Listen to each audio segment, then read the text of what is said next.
Do you have any phobias?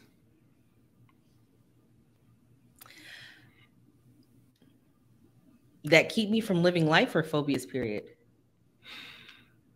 Hmm. Because there are some things that I am afraid of, but it doesn't keep me from living life. Like, for Mhm. instance, um, mobs, crowds, Oh yeah. packed Unnecessary. places. Mhm. It's not that I'm agoraphobic. It's the amount of people in that group think. I don't want to be caught up in that. Mhm. So if something happens, especially after being a few years ago, me and my sister Sean went to um, Battle of the Bayou in New Orleans.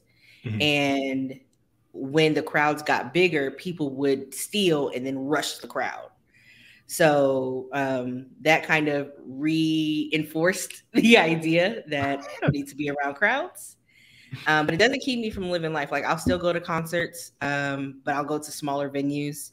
Mhm. I'll still go to different events, but I am like exit adjacent Mhm. or spaced out enough where if something happens, I'm not going to be swarmed, because I think that is like drowning in a sea of people is probably worse than me being like in a pool with not being able to touch the bottom.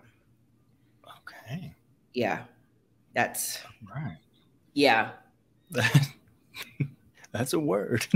yeah. But yeah, as far as phobias that are preventing me from living life, I don't think that I have any phobias that prevent me from living life, because I try to work through them as much as I Yeah. can, so that they're not impacting me. Like, I don't know. Is this a phobia?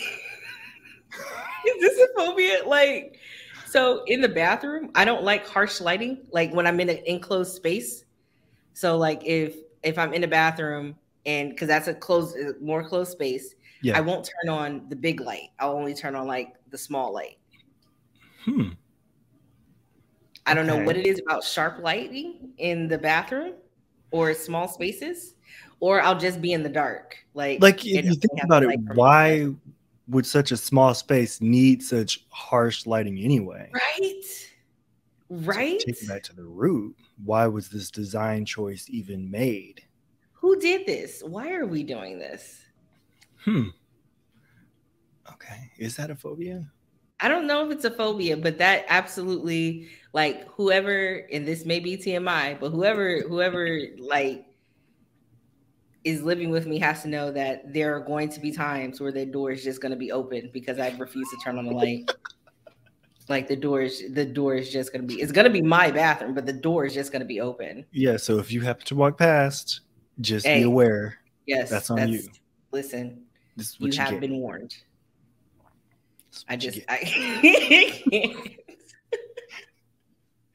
Do you have phobias? Oh God. Mushrooms. We talked about it before. We The did idea talk of about mushrooms. mushrooms. Yeah, mushrooms is like my Wait, and you said the idea of mushrooms, or like yeah, I those don't specific mushrooms? Because the video that you sent me was like that fungus that ridiculous breathed. fungus. Hmm. Not all fungi are mushrooms, though. Yes, but I don't like the idea of fungi in general.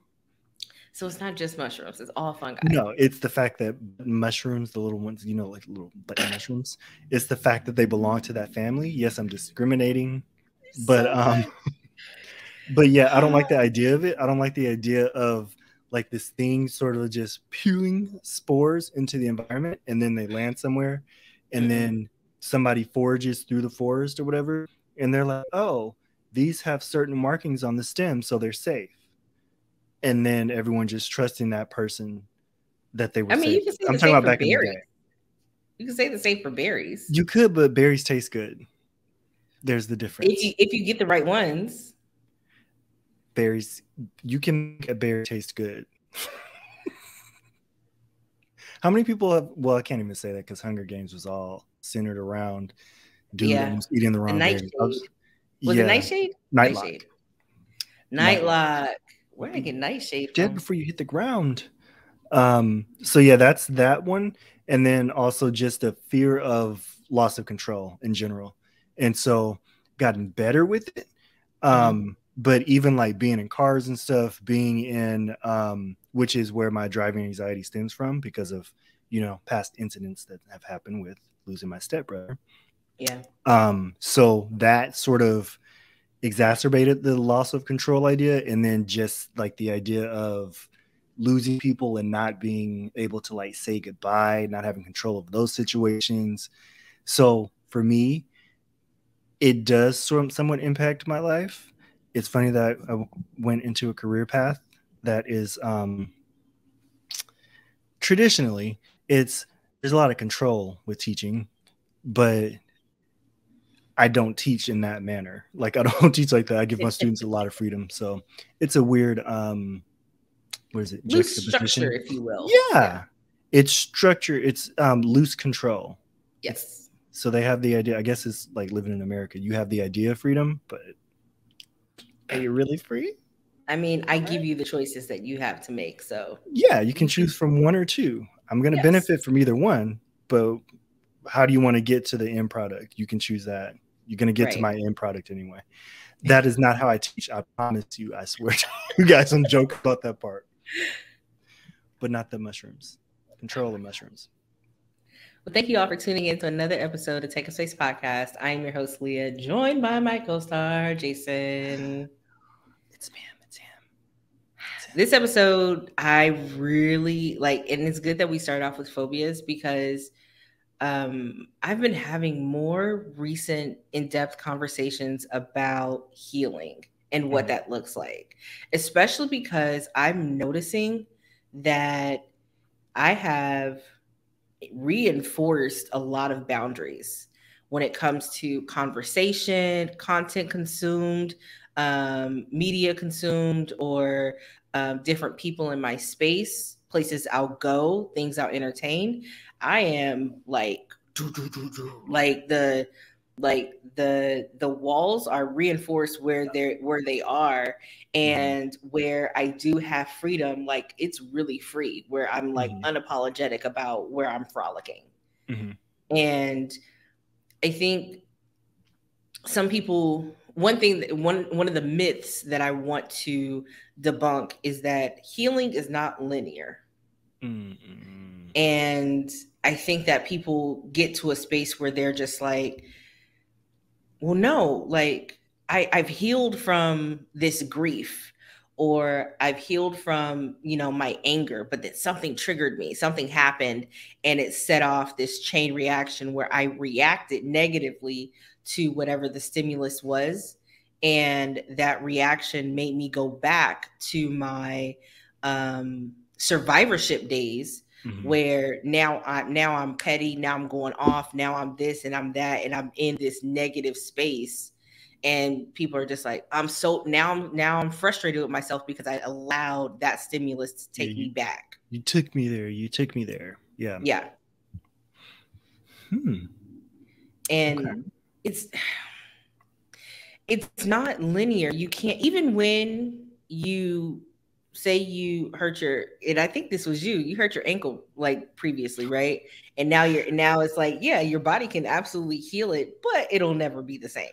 The ankle's fine. The hip is jacked. The lower back is jacked because everything, that one incident, it set off a chain reaction, like you said, where it becomes, everything is out of whack. Right. And with any like psychological situations, the same thing is the immediate trauma or the immediate event, however you want to look at it. And then everything else afterwards are different steps in that root trauma. Right? You see what I mean? You know what I mean? Yes. Okay. No, because there's absolutely different pieces. Like if we look at, because you can, if we take it from, because talking about the emotional can be more abstract. So let's do a more concrete example. Even in a bicycle accident, right? In a bicycle accident, you may be bumped by a car or hit by another bicyclist or whatever, and you fall off and you hurt your arm.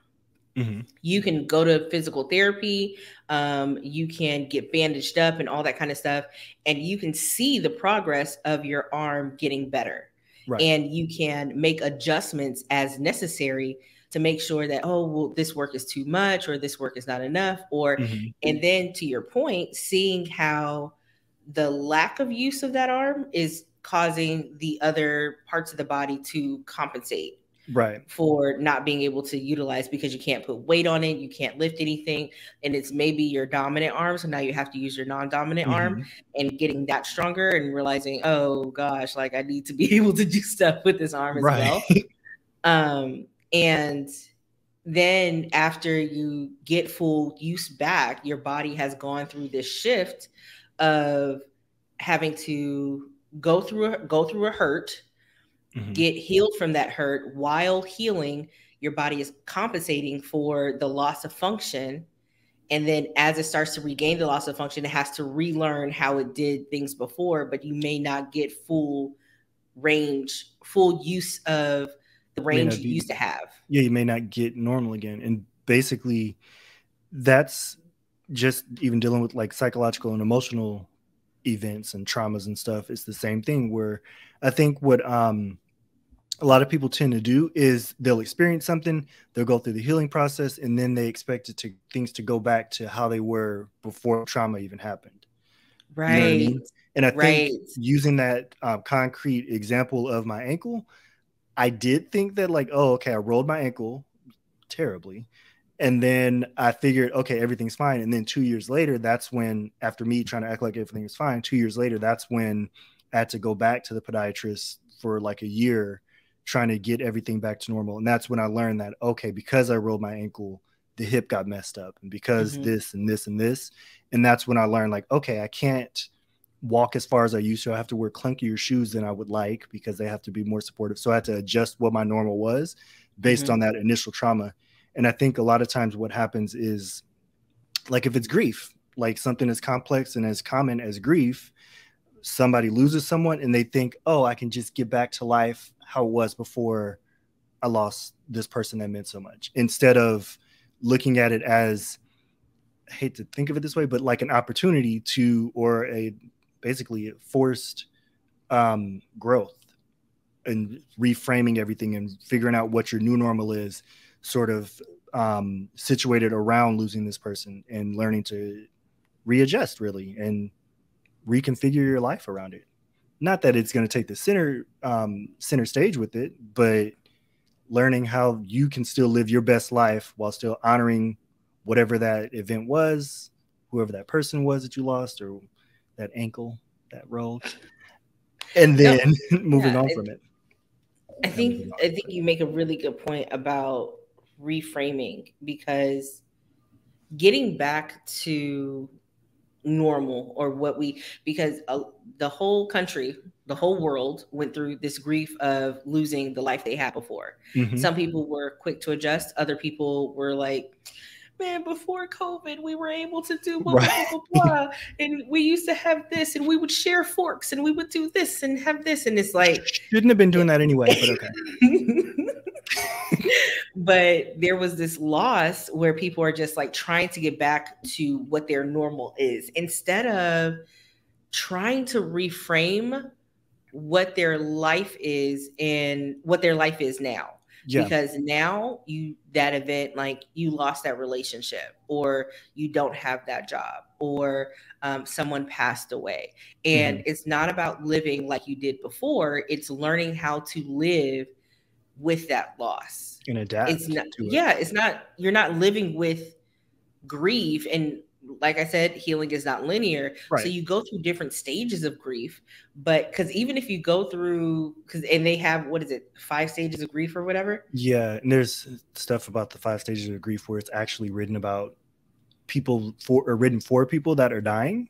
So the stages of grief are actually, initially they were supposed to apply to people who were with terminal illnesses, but I mean, they still apply. If you think but it's not, you're not going to go through stage 1, 2, 3, 4, 5. Like you could jumping all over the place. As soon as you hear the news, accept that it happened. Yeah. But then you could be angry about it.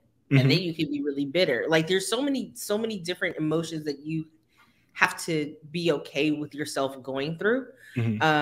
But healing is not going to look how you think it's going to look. No. At least for me. Anything that I have healed from, I You can't predict it. Absolutely not. Yeah, not at all. Um, Looking at the grief aspect of it, like, I guess it's weird. And I guess because a lot of the stages that go with grief have to do with healing in general, so especially for psychological aspects. So I would assume that part of the challenge with healing in general is because we aren't really encouraged to experience these things on a consistent, ongoing basis, right? Ooh. Right? Yeah. Like the stages of grief, it's like, okay, I have to go through these 5 things, and for all intents and purposes, I'm not supposed to grieve my grandmother that I lost back in 1997. But knowing my experience and knowing who I am, knowing what I've continued to go through, it's something that is, like you said, an ongoing process that I'm still healing from.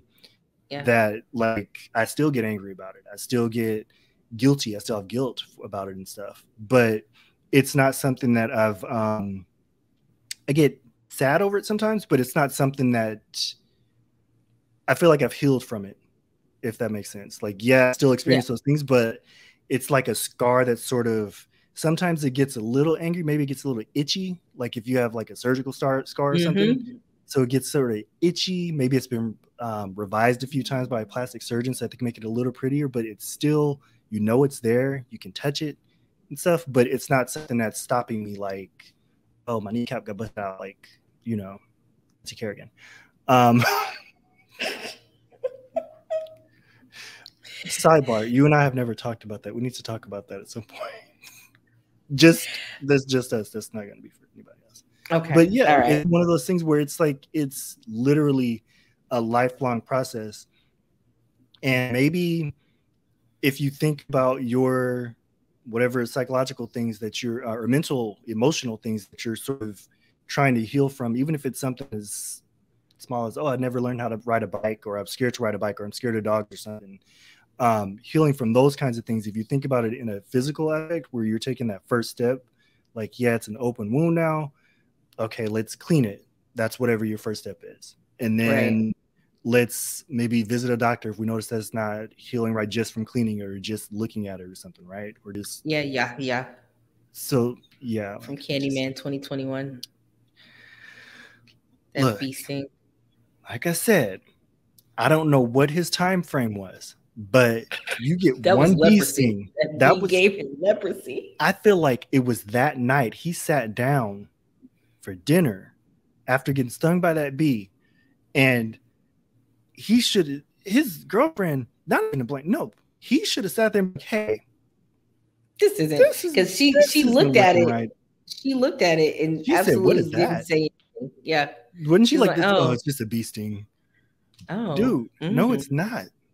It's like a bee took a nuclear weapon to you or something. Just, I don't know. That's warfare. That... Don't do like him. Don't be like him. Please don't be like him. But, you see what I mean, though, right? Like, if making it physical, or visualizing it as physical, would probably make the healing process for more complex, abstract things more palatable and manageable, right?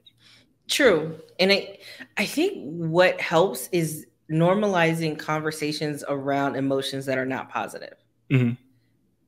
I appreciate that I can text people, hey, something just happened and I need to vent about it. Even if they're just like, ooh, I need the gossip. Like, I trust my circle to be able to say, like, ooh, and then y'all know exactly what I mean. And I'm able to get out all those emotions before you say, okay, all right, I got it. Okay. Now, what actions are you taking right now? Okay, and so what's next? It's just like, are you, and then like, even talking to you were just like, are you about to cook? Are you about to go get something to eat? Are you about to take a nap? You know, you're asking me like, okay, like, the self-care we've got through the 5 to 7 minutes of venting. You've got it out your system. You'll text me, you just be like, you won't even say I need to vent or anything. You just be like, can you talk? And I just know, like, okay, I need to, let's set some time aside. I'll go for a walk real quick so she can do her vent, because I know. It's like, oh, I just need 5 to 7 minutes. I need to get off. But let me tell you. And then she'll do it. She'll go, in, and I just went,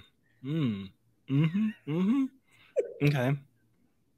So what are you gonna do to? Well, do you want advice? No, I don't need advice. I need to say something about it. Okay. Have you eaten? No, I haven't eaten. Maybe you should eat, and then we can Maybe you revisit. should do that. Did you hydrate today at all? I mean, maybe. Okay, well let's start there, and then we'll revisit like I feel after you like have hydrated the and eaten. first thing that anybody should do when they feel like they need to vent is vent, maybe, and then eat something, or maybe eat something and then vent. Because I No, feel because then like I don't have the fire anymore. I want to have that time to you just let want loose. the fuel. I need that time because it's so I was a hothead. Oh, I was hot. Like I'm quick on the What? No, I'm draw. just Like kidding. I'll like, oh, you pissed me off. Oh, absolutely. You're getting all of this vocal unrest, right? But I feel like now it's unnecessary energy and I can just take 5 to 7 minutes to like get that out. And once I get that out and it's like, okay, it probably wasn't as bad, but like it's been some stuff building up that I Yeah. need to go ahead and like let Yeah. some steam out a little bit. I don't need to pressure cook. But healing from being a hothead to now learning how to manage those emotions a little bit better, especially when I realized like, hey, I'm a corporate word sounding very passionate about a project. Am I passionate about the project or is the person like ticking me off? And realizing that if somebody is pushing my buttons, whether they know it or not to feed into that stimulus, like Yeah. maybe pull back and understand that, hey, I don't have to engage with this. That's actually what I realized this past semester dealing with that student. Someday we'll talk about that. Writing center stories. Yeah. Yeah. But I hadn't been in a position where I was sort of threatened with feeling like I was going to lose control of my composure, like lose my composure until we were in that situation. But I learned basically like what you were saying, just in the moment, verbalizing like to my supervisors and stuff like, hey, this isn't okay. This is what we need to do. This is what we should do. So that I still had some, going back to my fear, some degree or some semblance of control, and just feeling like I was not going to be completely steamrolled by that student. Because before I would just sort of probably just roll over and just be like, okay, just give her whatever she wants, just do whatever she needs. But it got to the point where it got where I was personally targeted for no reason with stuff. Right. And so I'm like, okay, one, you're starting to tarnish my reputation here. And you're starting to make me seem like I'm out to get students, and that's not the case. Right. So yeah, in that moment, it made me sort of aim how I handle stuff. It actually had a better outcome, and if I had just rolled over and just did like they wanted to do, like the my supervisors wanted to do, and just give the student what she wanted. But I say that to say, I know where you're coming from with the, is it passionate or is it petty? Passionate? Is it passionate or petty? Or being petty? What you doing? Am I passionate or petty? What do I want to be today? I do love your character arc in this season, in this semester. I think that you had grown a lot, even unexpectedly. Like you rose to the occasion, right? I shocked myself. So I appreciate you recognizing that. Thank you. Yeah, it was a lot, but I'm so glad that's why when you were like, well, I mean, I think you about to what? You about to stand your ground on your 10 toes, right? I was down and just I was close to just telling them, no, I just don't want to deal with the student. You guys deal with it on your own. But I saw nobody else was stepping up really. And so I kind of stepped up, and they ended up setting up programs and stuff, or not programs, but just a system for working with her, even though she wanted nothing to do with me because of one interaction that we had, because I didn't let her have what she wanted. But I was able to sort of take the co-lead on just setting up these systems so that she was getting a better experience from her appointments, and so that our tutors were feeling like they were supported and stuff. So that shocked me. But even doing your character work, the effects of what you did empowered the other tutors, and Mm-hmm. it solidified your position at the center. Not Yeah. that it was ever in trouble or anything, but I think No. that your reputation at the center like went up like 100 notches. Right. And I I want people to know that regardless of what's going on, you're a person too, and you Mm-hmm. deserve the respect that is given to anyone else. Like you are very deserving of respect just because you exist. Mm-hmm. And you don't need degrees, you don't need a certain job, you don't need a certain title, you don't need to have a certain amount of money. You deserve respect. And I feel as if some of the narratives that we hold in our minds, as far as, we have to perform to get an influencer's check mark on social media, or we have to perform at work or with our kids or with our family. We're only tolerated in certain areas, so we have to do enough so that people continue to tolerate us. And those kinds of negative narratives run your life. Mm-hmm. And what is it? It's like my thoughts become my words become my actions become my behaviors become my character. So if Mm-hmm. you want to change the way that you are perceived or that you perceive life, you have to change your thought. And I mean, I was challenged recently, and I'll tell you about that in probably next episode. But I Mm-hmm. was challenged recently like to challenge what narratives that I hold about myself in social spaces, because some of the thoughts that I had, like one recently was nobody wants to hear me talk. But also, I'm a public speaker, professionally speaking. Like, I'm paid to do this. So obviously people do want to hear me talk, and I do have something valuable to say. But that narrative kept me from networking for the last 2 years. And Mm-hmm. since I start breaking that narrative down and telling the truth to it, like, I do have a voice. My voice is necessary to the zeitgeist out there, and people do want to hear what I have to say. So, I'm qualified, I'm talented, I'm all these things, right? Affirming myself and really, really breaking down that narrative. You have to be able to get out of those loops, but you can't get out of those loops by yourself. No. And because if you could, you would have. Then you wouldn't be stuck in a loop.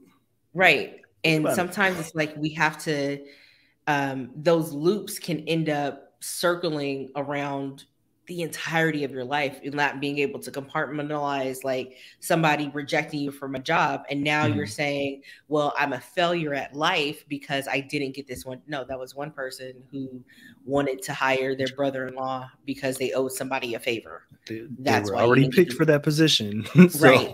it can't be Right. nepotism. So don't be discouraged in the small things, or make the small things into things that are bigger, but really get an accountability person. If you can't find anybody you trust, try to get a therapist, get a counselor, get somebody in the mental health field who cares about you.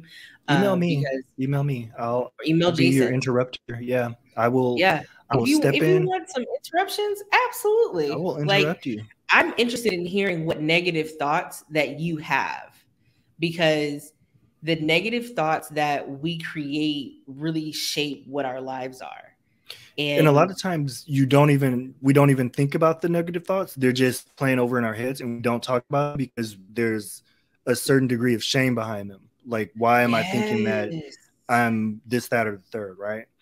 And so we Yeah. don't want to verbalize it because we feel like if we put it out there into the world, and people are going to know, people are going to think it even more, or people are going to judge me. Whereas if you, not saying that you have to send this to us or anything, but if you have a person that you can trust and you can share that with them, like, this is a fear that I'm having, this is something that just plays over in my head, I feel like it's holding me back. Right, Then right. once you get it out there in the open, then just like if you're working on an essay, I'm saying put it on paper or something, even write it Yes. out, say it to somebody, something that you can work with. So then you can start to make it more or less abstract. So you can make it more concrete and you can erase it basically. Like if you put it on paper, you see it there, you don't like it, cover it up. Figure out how you Right. can cover it up. Have that visual that you can work with to do that kind of thing. So that way you feel like you are making even a tiny step towards getting rid of that idea in your mind. Right. Because all you need is just a little bit of success in your progress. Yeah. Just a little bit. And that is enough dopamine or serotonin. Is it dopamine? Dopamine. Enough dopamine to keep you going to like, okay, I want to make another little step. I want to make another little step. And those little steps will absolutely lead up to you starting to break down narratives, even the deep rooted narratives that I hold, good, bad, or indifferent. It's good to just do a check. Why do I think that? How do I have that? Yeah. When did that come about? It's good to be able to kind of do like spring cleaning mentally and emotionally to kind of figure out why I am where I am, especially if you feel like you want to do more, be more. Yeah. Yeah. Going back to that success thing that you just mentioned a second ago, remember, going back to a previous episode that we talked about, it's about you setting what success means to you. So one little baby step towards writing that that fear out on paper, that can be a success in itself. So remember, frame your successes for your context and wherever you are in your life. Amen. Like, no lie, that's really, really good advice. But thank you all so much for tuning in. This has been a really, really good episode. I really like talking about healing, and I want to continue the conversation because it's just been coming up a lot more. And I think that having more conversations regarding healing, especially with embracing our negative emotions to learn how to manage them better, I think that it'll help a lot with it will help a lot in conversations. But Jason, please go ahead and plug anything that you have going on. JJ_Newberry, Twitter, Instagram. And I think I might be on Medium. I have something that I put on Medium a few months ago that maybe I should check out. It's a website. It's a thing. I'll send Leah the information, but look for JJ Newberry on medium.com. There's one posting there. So yeah, there's one. It's a long one. It's something. Yeah, it's a long one. It's a good one. But check it out. Okay. After you follow Jason, make sure to follow us at Take Up Space POD. That's Take Up Space Pod on Facebook, Instagram, and Twitter. And make sure to follow us on YouTube as well. We're still going for 1,000 subscribers. So please make sure you subscribe, share with a friend, let them know, hey, we're doing some good stuff over here. And I thank you so much for tuning in. Please let us know what negative narratives you're breaking down and what things you have overcome. And if you're still in the process of learning how to manage your negative emotions or your emotions, period, whether they're perceived as negative, positive, or indifferent, what tools are you using to like learn how to manage those things? And we will see you next time. Bye.